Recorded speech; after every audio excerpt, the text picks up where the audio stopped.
So take away ఏంటంటే ఈ ఎలక్షన్స్లో ఒకటి మోడీ ఇంకా ప్రాతిపదికన కమ్యూనల్ ఎజెండా ఒకటి ముందుకు తీసుకెళ్లారనేది ఒకటి. రెండోది వచ్చి మీరు కూడా కులాల వారీగా యాదవేతర ఓబీసీలు కానీ జాదవేతర ముస్లింలు కానీ ఇట్లా కులాల వారీగా వాళ్ళల్లో కూడా ఏ కులాలు ఉన్నాయో ఎవరు ఆ కులాలను వ్యతిరేకిస్తున్నారో దాంట్లో నిమ్న కులాలు ఏవి ఇవి చూసుకొని సీట్లు పంచారు అనేది ఇప్పుడు మన శ్రీనివాసరావు గారు చెప్తుంది. యూపీ అనేది ఒక కులాల కుంపటి, అది కాదనలేనటువంటి అంశం. డెఫినెట్గా ఒక పొలిటికల్ పార్టీ ఒక రకమైనటువంటి స్ట్రాటజీ తీసుకున్నప్పుడు ఇంకో పొలిటికల్ పార్టీ దాని కౌంటర్ స్ట్రాటజీ ఫ్రేమ్ చేస్తుంది. But that doesn't mean that మేము ఇంకా డెవలప్మెంట్ ఏం మాట్లాడకుండా కేవలం కులాల ఈక్వేషన్స్ అని పోయినాం అనేది కరెక్ట్ కాదు. For the first time in last 20-25 ఇయర్స్లో ఈ కులాల కుంపటిని బ్రేక్ చేసినటువంటి మొట్టమొదటి రాజకీయ పార్టీ భారతీయ జనతా పార్టీ. మీరు అది ఫస్ట్ రికగ్నైజ్ చేయండి, నెంబర్ 1. నెంబర్ 2 ఏంటంటే ఈరోజు ఈ ఎలక్షన్ మొత్తం చూస్తే బీజేపీ మాత్రమే బ్రేక్ చేసుకొని ఆ రూట్లోకి వచ్చేసిందనే పరిస్థితి కనిపిస్తుంది. కానీ ఉత్తరప్రదేశ్లో సీట్ల పంపకం చూస్తుంటే ఎక్కడ దాన్ని బ్రేక్ చేసినట్టు ఎక్కడ కనపడలేదు. అదే కంటిన్యూ అవుతుంది. కాంగ్రెస్ పార్టీ చేసినా, ఎస్పీ చేసినా, బీఎస్పీ చేసినా అదే ఇప్పుడు బీజేపీ అదే ఫాలో అవుతున్నారు. అవుతుంది కూడా బీజేపీ. సోషల్ ఈక్వేషన్స్ బిల్డ్ చేస్తే 300 దాటడం అనేది అంత ఈజీ కాదు. సోషల్ ఈక్వేషన్స్ అని you can may cross simple majority, కానీ ఈ రకమైనటువంటి ఫలితం అంత ఈజీ కాదు. సో సోషల్ ఈక్వేషన్స్ తోని this is purely because Modi charisma. ఒకటి మైక్రో మేనేజ్ చేయడం, పోలింగ్ బూత్ లెవెల్లో కూడా మైక్రో మేనేజ్ చేయడము. అది కాకుండా ఏంటంటే డెవలప్మెంట్ ఎజెండాకి ప్రజలు ఓటేశారు. ఎందుకంటే మీరు లాస్ట్ 20 years చూడండి, బీఎస్పీకి అవకాశం ఇచ్చారు, ఎస్పీకి అవకాశం ఇచ్చారు. ఈరోజు ఇప్పటికి కూడా కనీసం నీటి ఫెసిలిటీస్ లేనటువంటి, స్కూళ్ళు లేనటువంటి పరిస్థితి ఈరోజు ఉత్తరప్రదేశ్లో చూస్తూ ఉన్నాం. మనం ఢిల్లీ నుంచి ఉత్తరప్రదేశ్ పోతే అసలు ఎంత డిఫరెన్స్ ఉండేది అనేది చాలా ఈజీగా కనిపెట్టగలుగుతాం. కాబట్టి డెఫినెట్గా ప్రజలు డెవలప్మెంట్కి ఓటేశారనేది భావించాలి. ఇదంతా ఇది అపార్ట్ ఫ్రమ్ దిస్ ఏంటంటే ఒకప్పుడు బీజేపీ అంటే కేవలం ఉత్తరాదికి సంబంధించినటువంటి పార్టీ, ఏదో బ్రాహ్మణులకు సంబంధించినటువంటి పార్టీగా అభివర్ణించేవాళ్ళు. ఈరోజు భారతీయ జనతా పార్టీ ఇప్పటికే 15-16 రాష్ట్రాల్లో రూల్ చేస్తుంది, డైరెక్ట్లీ ఆర్ ఇండైరెక్ట్లీ. ఇప్పుడు మళ్ళీ ఇంకొక 2-3 రాష్ట్రాలు ఖాతాలో చేరబోతున్నాయి. అంటే ఇప్పుడు మోడీ నాయకత్వంలో భారతీయ జనతా పార్టీ ఒక పాన్ ఇండియా పార్టీగా ఎమర్జ్ అయింది. అదే కాదు, ఇంకొక టేక్అవే ఏంటంటే ఈ ఫైట్ అనేది నేషనల్ పార్టీస్ మధ్యలో జరుగుతుంది. రీజనల్ పార్టీస్ అన్ని కూడా సైడ్ లైన్ అయిపోయినాయి. సో 2019 కూడా ఈ ఏదైతే నెరేటివ్ ఉందో ఇది కంటిన్యూ అయ్యేటువంటి అవకాశం ఉంది. అంటే బీజేపీ కాంగ్రెస్ మధ్యలో పోరు కొనసాగేటువంటి అవకాశం ఉంది. మై పర్సనల్ ఒపీనియన్ మంచి దేశానికి. పంజాబ్ లో అకాలీదళ శిరోమణి అకాలీదళని కానీ మీరు ఎట్లా తక్కువ చేసి చూస్తారు? అవి ప్రతి పార్టీగా వాటి ప్రాబ్లం అవుతుంది, అవి కూడా అధికారంలో ఉన్నాయి. లేకుండా కేవలం ఈ 2 జాతీయ పార్టీల మధ్య ఉంది. మిగతా రీజనల్ పార్టీ పంజాబ్ లో ఎక్కడున్నారు? రీజనల్ పార్టీస్ లేవు అని చెప్పలేం కదా. నేనేమంటున్నా, రీజనల్ పార్టీతో మేము పొత్తు పెట్టుకున్నాం, ఫైట్ చేసినాం. బట్ ఫైట్ అనేది, రియల్ ఫైట్ అనేది జరిగింది మాత్రం బిట్వీన్ ద నేషనల్ పార్టీస్. అది that is one take away that I'm finding. ఇంకొకటి ఏంటంటే ఈ రోజు ఉత్తరప్రదేశ్లో ఇంత భారీ మెజారిటీ రావడం, ఉత్తరాఖండ్ స్వీప్ చేయడం, మిగతా రాష్ట్రాల్లో కూడా అనుకున్న దానికంటే ఇంకా బెటర్గా పర్ఫామ్ చేయడం ఏదైతే ఉందో డెఫినెట్గా ఇది ఒక మంచి మోరల్ బూస్ట్ ఇస్తుంది. ఇన్వెస్టర్స్ కూడా ఒక మంచి కాన్ఫిడెన్స్ ఇస్తుంది. ఇంకా 2 years గవర్నమెంట్ ఉంది, మోడీ గవర్నమెంట్ ఇంకా 2.5 years ఉంది. మా రిఫార్మిస్ట్ అజెండా అమలు చేయడానికి ఇంకొక మంచి కాన్ఫిడెన్స్ దొరుకుతుంది. డెఫినెట్గా ఓవరాల్ ఏంటంటే ఇది కంట్రీకి మేలు చేకూరుస్తుంది. రైట్. మల్లాది విష్ణు గారు, ఇది మోడీ నాయకత్వం అలాగే వర్సెస్ రాహుల్ గాంధీ, లేకపోతే జాతీయ పార్టీలు మధ్య జరుగుతున్నటువంటి పోటీగా మీరు చూస్తారా? ఆ విధంగా చూసేటటువంటి పరిస్థితి లేదు కదండి. రాష్ట్రాల్లో ఉన్నటువంటి జరిగేటటువంటి ఎన్నికలు జాతీయ స్థాయిలోనో పార్లమెంటుకో లేకపోతే కేంద్ర ప్రభుత్వానికి సంబంధించిన ఎన్నికలు అయితే మనం ఆ విధంగా చూడాల్సినటువంటి అవసరం ఉంది. ఎంత జాతీయ పార్టీలో ఉన్నప్పటికీ కూడా స్థానిక పరమైనటువంటి అంశాల మీదే ఎక్కువగా గెలుపోవటంలో ఆధారపడి ఉంటాయి. కానీ ఈ విజయంతో బీజేపీ రాష్ట్ర ప్రాంతీయ పార్టీలని ఒక విధంగా తుడిచిపెట్టేసి కేవలం జాతీయ పార్టీలే దేశవ్యాప్తంగా ఉంటాయనేటటువంటి ఆశాభావంతో ముందుకెళ్తున్నట్టుగా కనిపిస్తోంది రాకేష్ రెడ్డి గారి మాటల్లో మనకి. కరెక్ట్. ఎందుకంటే ఉత్తరప్రదేశ్లో ప్రజలందరూ కూడా అక్కడ పట్టం కట్టిన తర్వాత రాబోయేటటువంటి రాష్ట్రాల్లో కూడా అదే విధమైనటువంటి శైలి ఉంటుందని చెప్పి వాళ్ళు ఆశాభావం ఉండొచ్చు, అందులో తప్పేం లేదు. కానీ అక్కడ ప్రతి రాష్ట్రంలోనూ కూడా ఆ రాష్ట్రంలో ఉన్నటువంటి ప్రత్యేకమైనటువంటి పరిస్థితుల మూలంగానే ఎన్నికలు జరిగితే ఫలితాలు కూడా వస్తాయి. ఉదాహరణకి పంజాబ్ చూడండి మనం, తర్వాత గోవా చూడండి, తర్వాత మణిపూర్, అలాగే ఆ రాష్ట్రంలో ఉన్నటువంటి ప్రభుత్వాలకి వ్యతిరేకంగా, ఎందుకంటే యాంటీ ఇన్కంబెన్సీ ప్రభావం ఎక్కువగా కనపడుతోంది.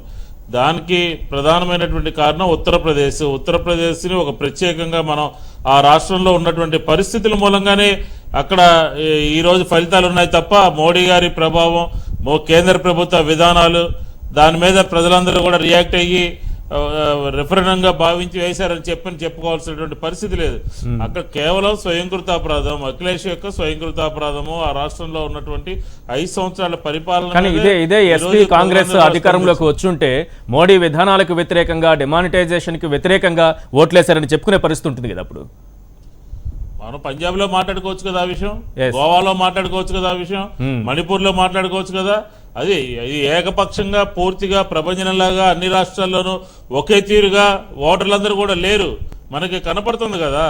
అక్కడ ఉత్తరప్రదేశ్లో ఒక రకంగా ఉన్నారు, పంజాబ్లో ఒక రకంగా ఉన్నారు, గోవాలో ఒక రకంగా ఉన్నారు, రకరకాలైనటువంటి రాష్ట్రాల్లో రకరకాల ఈక్వేషన్స్ ద్వారా ఉన్నారు. కాబట్టి ఖచ్చితంగా ఇది ఆ రాష్ట్రంలో ఉన్నటువంటి ప్రభుత్వాల వ్యవహార శైలి మూలంగా కానీ, అక్కడ ఉన్నటువంటి స్థానిక పరిస్థితుల మూలంగా కానీ, లేకపోతే అక్కడ భారతీయ జనతా పార్టీ వ్యవహరించిన తీరు మూలంగా కూడా.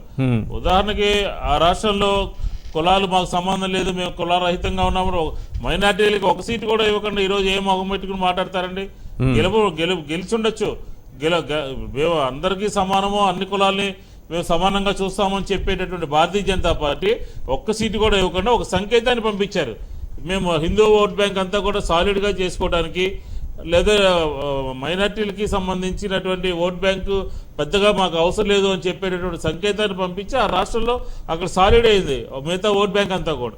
ఇట్లా రకరకాలైనటువంటి కారణాల మూలంగా అక్కడ మోడీ గారి ప్రచారం విస్తృతంగా నియోజకవర్గాల వారీగా కూడా చేయటం మూలంగా ఇదంతా కూడా ఉపయోగపడింది. అంతే తప్ప పంజాబ్లో ఎందుకు ఉపయోగపడలేదు, మేము అక్కడ పోటీ చేయలేదు, తాత్కాలికంగానే ఉన్నాము, కొద్దిగా నామమాత్రంగా ఉన్నామని చెప్తా ఉన్నారు.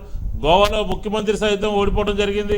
కాబట్టి భారతీయ జనతా పార్టీకి రాష్ట్రంలో ఉన్నటువంటి పరిస్థితులు కొన్ని కలిసి వచ్చాయి. ఈ ఎన్నికల మూలంగా కేంద్ర ప్రభుత్వము తన విధానాలని, పాత విధానాలని కొనసాగించి డిమానిటైజేషన్కి అనుకూలంగానే ప్రజలు ఉన్నారని చెప్పాను, లేకపోతే కేంద్ర ప్రభుత్వ విధానాలకు అనుకూలంగానే ప్రజలు తీర్పిచ్చారని చెప్పనే భావన సరైనటువంటిది కాదు అని చెప్పనేదే కాంగ్రెస్ పార్టీ చెప్తా ఉంది. రైట్. శ్రీనివాసరావు గారు, బీజేపీ దూకుడు, లేకపోతే ఉత్తరప్రదేశ్లో అది సాధించినటువంటి సీట్లు ఇవన్నీ చూసిన తర్వాత బీజేపీకి ఒక ప్రత్యామ్నాయంగా కాంగ్రెస్ పార్టీ ఒక గట్టి పోటీ ఇస్తోంది 5 రాష్ట్రాల ఫలితాలు చూసిన తర్వాత అని అనిపిస్తోందా? ముఖ్యంగా పంజాబ్లో విజయం సాధించడం కానీ, లేకపోతే గోవాలో కూడా విజయానికి దగ్గరగా ఉండడం, మణిపూర్లో 15 ఏళ్ల తర్వాత కూడా ఇప్పటికే గట్టిగా నిలబడడం, ఇవన్నీ చూస్తుంటే ఏమనిపిస్తోంది? అంటే ఒక విషయం మనం ఇక్కడ గమనించేసి రెడ్డి గారు చెప్పారు, ప్రాంతీయ పార్టీలు బలహీనపడిపోయి కాంగ్రెస్ బీజేపీ మాత్రమే నిలబడుతున్నది అని చెప్పని. నేను సరిగ్గా ఇందాక చెప్పిన పాయింట్ అదే. ఒకసారి దేశంలో ప్రాంతీయ పార్టీలు బలహీనపడిపోయి బీజేపీ కాంగ్రెస్ 2 పార్టీల వ్యవస్థ ఆయన దాన్ని స్వాగతిస్తున్నారు, కానీ దాన్నే నేను ఖచ్చితంగా ప్రమాదం అని చెబుతున్నది. 2 పార్టీల వ్యవస్థ ఒకళ్ళొకళ్ళు ప్రత్యామ్నాయంగా వచ్చినప్పుడు నియంతృత్వ ప్రమాదం కూడా పెరుగుతుంది. ఒకటి. రెండోది, ఇప్పుడు బీజేపీకి కాంగ్రెస్ కి మధ్య గ్యాప్ కూడా వైడెన్ చాలా ఎక్కువగా ఉంది. కాంగ్రెస్ బీజేపీకి వ్యతిరేకంగా కాంగ్రెస్ దేశ ప్రజలకి మొత్తం కాన్ఫిడెన్స్ ఇవ్వగలిగిన స్థితిలో లేదు. అలాంటి పరిస్థితుల్లో బీజేపీ అవాల్వ్ అయిపోతే సింగిల్ బిగ్గెస్ట్ పార్టీగా ఇంకెవరు దరిదాపుల్లో కూడా లేకుండా ఉన్నప్పుడు ఈ నియంత్రణ ప్రమాదం దేశానికి ఇంకా ఎక్కువగా ఉంటుంది. ఇప్పుడు మణిపూర్లోనో లేకపోతే పంజాబ్లో కాంగ్రెస్ గెలిచింది బికాస్ ఆఫ్ బీజేపీ ఫెయిల్యూర్. ఇక్కడ ఉత్తరప్రదేశ్ లో కాంగ్రెస్ అదే మన అఖిలేష్ యాదవ్ గవర్నమెంట్ యొక్క ఫెయిల్యూర్స్ కూడా వాళ్ళకి తోడైనాయి. కానీ ఇక్కడ కాంగ్రెస్ కు లోపం ఏంటంటే ప్రధానమైనటువంటిది బీజేపీని వ్యతిరేకించేటువంటి ఒక నిర్దిష్టమైన కార్యాచరణ పథకం వాళ్ళ దగ్గర లేదు. ఉదాహరణకి 1970లో ఇందిరాగాంధీ దేశానికి ప్రజలను ఆకర్షించడానికి ఒక సంక్షేమ కార్యక్రమం, పేదరిక నిర్మూలన అనే ఒక ప్రత్యామ్నాయ ఆర్థిక కార్యక్రమం తీసుకుని ప్రజలను ఆకర్షించగలిగింది. ఈరోజు మన్మోహన్ సింగ్ విధానాలను మోడీ విధానాలు రెండు ఒకటే. మన్మోహన్ సింగ్ విధానాల నుంచి విడగొట్టుకొని కాంగ్రెస్ బయటకు వస్తే తప్ప, ఒక పేదలకి మధ్యతరగతి ప్రజలకు అనుకూలమైన విధానాలను తీసుకుని ముందుకు వస్తే తప్ప బీజేపీకి ప్రత్యామ్నాయం కాలేదు కాంగ్రెస్. లేకపోతే కాంగ్రెస్ ఇంకా బలహీనపడిపోద్ది ఇప్పుడున్న స్థితిలో. రైట్ అండి. కటక్ శ్రీనివాస్ గారు, ప్రధానంగా మనం పంజాబ్ విషయానికి వస్తే ఆపుని అంచనాలు చాలా ఎక్కువగా కనిపించాయి. తర్వాత గోవాలో కూడా గట్టి పోటీ ఇస్తుందనేసేటటువంటి అంచనాలు కనిపించాయి. గోవాలో అయితే అసలు దాని ప్రభావం ఎక్కడ ఏం కనిపించలేదు. ఇక పంజాబ్లో కూడా అంతంత మాత్రంగానే ఉంది. ఎందుకు ఈ పరిస్థితి ఏర్పడిందన్నారు? మొదట్లో పంజాబ్లో ఆప్ డెఫినెట్గా గవర్నమెంట్ ఫామ్ చేస్తుందనే స్థితి నుంచి ఈరోజు ఈ పరిస్థితికి వచ్చింది. మనం ఒకటి వెల్కమ్ చేయాలి. ఆప్ ఇవాళ అధికారంలోకి రాకపోవచ్చు, కానీ పంజాబ్లో 25 సీట్ల దగ్గర గెలుస్తూ ఉన్నారు. ఉన్న 117 అంటే 1/4 దగ్గర. గోవాలో సీట్లు వస్తారో కానీ కొంత పర్సంటేజ్ ఆఫ్ ఓట్లు గట్టి పోటీ ఇస్తుందని చెప్పారు. గట్టి పోటీ పంజాబ్. నేననేది ఏంటంటే వాళ్ళకి కేజ్రీవాల్ తప్ప నాయకత్వం, గుర్తింపుల నాయకత్వం ఎవరు లేరు. వాళ్ళకి కేజ్రీవాల్ అనేక తప్పులు చేశారు. ఇంకోటి మనం గమనించాల్సింది, కేవలం సిద్ధాంతం మీద ఒక నిజాయితీ అయిన రాజకీయం డబ్బు పంచకుండా, సారా పోయకుండా, కులాలు మతాలు ప్రాంతాలు రెచ్చగొట్టకుండా నిజాయితీ అయిన రాజకీయం ఇవాళ అసలు నిజంగా ఈ తరం కోరుకున్న రాజకీయం, యువతరం కోరుకున్న రాజకీయం కోసం గతంలో లోక్సభ ఏదైతే ప్రయత్నం చేస్తుందో ఆ తరహా రాజకీయం కోసం కేజ్రీవాల్ కంటే, ఆప్లో ఉన్న నాయకత్వం కంటే బయట ఇతర దేశాల్లో కానీ ఈ దేశంలో ఇతర రాష్ట్రాల్లో కానీ ఉన్న వేల మంది కార్యకర్తలు అక్కడ నెలల తరబడి పనిచేశారు. మొట్టమొదటి వాళ్ళకి ఏ స్వార్థం లేదు. అక్కడ పంజాబ్లో గ్రామానికి వెళ్ళి, ఇంటింటికి వెళ్ళి, ఇది ఇక్కడ డ్రగ్స్ మాఫియా అది పెద్ద ఇష్యూ చేసింది అక్కడ మనం గమనించాల్సింది. కాంగ్రెస్ ఎప్పుడు దానికి పరిష్కారం వాళ్ళు ఏం చేయలేదు. దాని మీద ప్రజల వ్యతిరేకత కూడా ఉంది. అయితే ఎన్నికల్లో ప్రచారం వేరు, ప్రజల దగ్గరికి మంచి వాయిస్ తీసుకెళ్ళటం వేరు. ఆ పోలింగ్ డే మేనేజ్మెంట్ కానీ, డబ్బు ప్రభావాన్ని లేకపోతే కులాల ప్రభావాన్ని దీన్ని తట్టుకొని గెలుపులు తీసుకురావటం. బీజేపీ వాయిస్ కూడా ఎందుకు ఇక్కడ రైజ్ అవుతుందంటే ఆప్ లాంటి పార్టీలు ప్రభావం చూపించలేకపోతే జాతీయ పార్టీలే ఏకైక దిక్కు అనేటటువంటి విషయాన్ని పైకి తీసుకొచ్చినటువంటి ప్రమాదం ఉంటుంది. ఇప్పుడు నిజంగా ఆ రకంగా రాదలుచుకున్నప్పుడు ఆ రకమైన ప్రయత్నం చేయాలి. మనం గెలిచినప్పుడు ప్రాంతీయ పార్టీలు అక్కర్లేదు, ఓడిపోయినప్పుడు శిరోమణి అకాలీదళ్ ఎందుకు పెట్టుకున్నారు? చివరికి ఏం చెప్తున్నారు? పంజాబ్ లో శిరోమణి అకాలీదళ్ లీడింగ్ పార్ట్నర్, ఎక్కువ సీట్లు తీసుకొని మేము ఓడిపోయే సీట్లు. పంజాబ్ లో వచ్చిన 20-25 సీట్లు కూడా బీజేపీకి 1-2 కంటే లేవు. మిగతా శిరోమణి అకాలీదళ్ సీట్లు. మీకు మోడీ వేవ్ ఉంటే శిరోమణి అకాలీదళ్ మీద అవినీతి ఆరోపణలు ఉంటే వాళ్ళు ఓడిపోవాలి, మీరు గెలవాలి. సో అక్కడేమో డబ్బు పని చేయలేదు, మాకు ఓడిపోయే అభ్యర్థులు వచ్చారు. డబ్బు మా దగ్గర లేదు, లేదా ఇంకొకటి. వేరేజ్ ఆపు 5 సీట్లు గెలిచింది, 100 చోట్ల 70 చోట్ల ఓడిపోయి ఉండొచ్చు. ఓడిపోయిన దగ్గర డబ్బు ప్రభావం కాదు, కేజ్రీవాల్ లేకపోతే ఆపు. కేజ్రీవాల్ మీద చాలా మందికి వాళ్ళు అసంతృప్తి ఉంది. ఆయన నియంతృత్వ ధోరణి కానీ, ఇందాక కూడా పాపారావు గారు చెప్తున్నారు, ఒక నిరంకుశ నియంతృత్వ ధోరణి ఈవెన్ మంచి రాజకీయానికైనా మంచిది కాదు. 10 మంది ఆయనతో ఉన్న అనేక మంది సమర్థులు మంచి వాళ్ళంతా దూరం అయిపోయారు. కేవలం ఆ ఎజెండాకి గొంతుకునిస్తున్న ఒక మనిషిగా వేల మంది యువత ఫాలో అవుతున్నారు తప్ప నిజంగా అలాంటి రాజకీయానికి తీసుకుపోవాల్సిన ఇముడ్చుకునే గుణం కేజ్రీవాల్లో కూడా లేదు. బహుశా అక్కడ కూడా అలాంటివి కొన్ని నియంతృత్వమైనటువంటి నిర్ణయాలు జరుగుంటే, ఒంటెత్తు పోగడంతో నిర్ణయాలు జరుగుంటే, బట్ ప్రచారం పేదల దగ్గరికి వెళ్ళటం, వాళ్ళకి మంచి రాజకీయాన్ని చెప్పటం, ఆ ప్రయత్నం కనుక వాళ్ళ 25 ఎమ్మెల్యే సీట్లు అంటే మీరు చిన్న విషయం కాదు. ఇది ఆశాజనకమైనటువంటి, అంటే భవిష్యత్తు కోసం ఆశాజనకమైనటువంటి ఫలితాలుగా దీన్ని చూస్తున్నాను. నేను ఆప్ ఎన్కాష్ చేసుకుంటుందా లేదా నేను చెప్పలేను, కానీ ఒక మంచి రాజకీయానికి స్కోప్ అయితే పెరుగుతుంది. ఎందుకంటే ఢిల్లీలో కేజ్రీవాల్ ఒక నాయకుడిగా కనపడ్డాడు. అప్పుడు వాతావరణం వేరు. మీరు చూడండి, ఢిల్లీలో అప్పుడున్న వాతావరణం ఏంటి? ఒక అవినీతి వ్యతిరేక ఉద్యమం, లోక్పాల్ రావాలి, లేకపోతే నిర్భయ సంఘటన అనేకం జరిగి దానికి అన్నా హజారే మూవ్మెంట్ని ఇతనికి ఎన్కాష్ చేసుకున్నాడు. వేరేజ్ వాళ్ళు పంజాబ్లో అలాంటి వాతావరణం ఏమీ లేదు. కేజ్రీవాల్ లాగా కనీసం ఒక నాయకుడు, మంచి చెడు ఒక నాయకుడు కూడా ఎమర్జీ కాలే అక్కడ. అయినప్పటికీ 25 సీట్లు జరగడానికి సిద్ధపడ్డారు అంటే మంచి రాజకీయానికి స్కోప్ ఉన్నది. ఈ కులాలు మతాలు, డబ్బు, సారా లేకపోతే వీటి చుట్టూ తిరిగే రాజకీయం ఆల్టర్నేటివ్ లేక ఓట్లు వేస్తున్నారు తప్ప. ఇవాళ కాంగ్రెస్ చేస్తున్నదే, బీజేపీ చేస్తున్నదే, రెండు చేస్తున్నది అదే. బట్ ఆల్టర్నేటివ్ లేదు. వాళ్ళు పంజాబ్లో బీజేపీ మీద అంత శిరోమణి అక్కడ వ్యతిరేకత ఉన్నప్పుడు ఎవరికి వేయాలి? ఆపు చాలా వాళ్ళు ప్రయత్నం చేసి ఉండొచ్చు, కానీ నాయకత్వం కానీ డబ్బు కానీ కనీస అవసరాలకైనా డబ్బు కానీ లేకపోయి ఉండొచ్చు. సో ఆ రకంగా మళ్ళీ అక్కడ వాళ్ళకి వేశారు.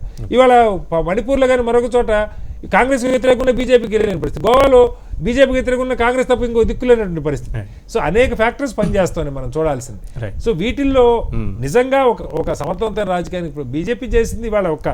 వాళ్ళు యూపీ చూసుకొని సంతోషపడితే రాష్ట్రాల మేనిఫెస్టోగా చూసుకుంటే వాళ్ళకి ఉపయోగం. వాస్తవంగా 5 రాష్ట్రాల్లో 3 రాష్ట్రాల్లో వ్యతిరేకత ఉన్నది. ఈవెన్ ఉత్తరాఖండ్ కూడా మీరు చూస్తే అక్కడ కాంగ్రెస్ లో నాయకత్వంతో బీజేపీలోకి షిఫ్ట్ అయ్యారు ఎమ్మెల్యేలు, కానీ మిగతా హరీష్ రావు తప్ప మిగతా వాళ్ళందరూ షిఫ్ట్ అయ్యారు. ఈవెన్ ఇన్ఫాక్ట్ ఎలక్షన్ ముందే వాళ్ళు మొత్తాన్ని టేక్ ఓవర్ చేయాలని ప్రయత్నం చేశారు. సామాజిక సమీకరణాలు ఎవరు వ్యతిరేకించరు, కానీ సామాజిక సమీకరణాలు ఇంక్లూజివ్ ధోరణిలో ఉండాలి. ఏ సెక్షన్స్కి అయితే ప్రాతినిధ్యం లేదు, ఉదాహరణకి ఓబీసీల్లో యాదవులు తప్ప అక్కడ మిగతా వాళ్ళకి సరైన ప్రాతినిధ్యం లేదు, మీరు తెచ్చుకున్నారు సంతోషం. అదే రీతిలో మైనారిటీలు ముస్లింలు 20% ఉన్న ముస్లింలని అంటే వాళ్ళు రెండు ప్లే చేశారు, ఒక ఇంక్లూజివ్ ఒక ఎక్స్క్లూజివ్ అప్రోచ్. ఆ ఎక్స్క్లూజివ్ అప్రోచ్ మంచిది కాదు. 20% మంది మాకు ఇవ్వలేదు అన్నది ఇవాళ చాలా పెద్ద యూపీ లాంటి రాష్ట్రంలో ఆ ప్రయోగం చేయటం దేశంలో మరింతగా తీవ్రవాదం పెరగడానికి, లేదా ఈ ఆలోచనలు మనల్ని బీజేపీ దూరం పెడుతున్న ఆలోచన పెరగడానికి అది దోహదం చేస్తుంది. రైట్. ఉత్తరప్రదేశ్లో బీజేపీ 310 స్థానాల్లో లీడ్లో కొనసాగుతోంది. ఎస్పీ కాంగ్రెస్ కూటమి 63 స్థానాల్లో, బీఎస్పీ 22 స్థానాల్లో లీడ్లో కొనసాగుతున్నాయి. గోవాలో కాంగ్రెస్ 12, బీజేపీ 8, ఎంజీపీ 3, అదర్స్ 3 స్థానాల్లో లీడింగ్లో కొనసాగుతున్నాయి. ఇక పంజాబ్ను కూడా ఒకసారి చూద్దాం. స్పష్టమైన మెజారిటీ కాంగ్రెస్ పార్టీ సాధించింది, 75 స్థానాల్లో విజయం సాధించింది. శిరోమణి అకాలీదళ్ 19 స్థానాలకే పరిమితమైనటువంటి పరిస్థితి కనిపిస్తోంది. ఇక మణిపూర్లో కాంగ్రెస్ బీజేపీల మధ్య పోటాపోటీగా సాగుతోంది. కాంగ్రెస్ 17, బీజేపీ 17 స్థానాల్లో ముందంజలో ఉన్నాయి. అలాగే అదర్స్ 9 స్థానాల్లో ఉన్నారు. ఇక ఉత్తరాఖండ్లో బీజేపీ స్పష్టమైన మెజారిటీని సాధించింది, 55 స్థానాల్లో లీడ్లో ఉంది. ఇక కాంగ్రెస్ కేవలం 11 స్థానాల్లో మాత్రమే లీడ్లో ఉంది. ఉత్తరప్రదేశ్ ముఖ్యమంత్రి అఖిలేష్ మరి కాసేపట్లో అంటే మధ్యాహ్నం 12 గంటలకు రాజీనామా చేస్తారనేటటువంటి సమాచారం కూడా మనకు అందుతోంది. ఇప్పుడు ఒక షార్ట్ బ్రేక్ తీసుకొని విశ్లేషణ కంటిన్యూ చేద్దాం. Take a short break.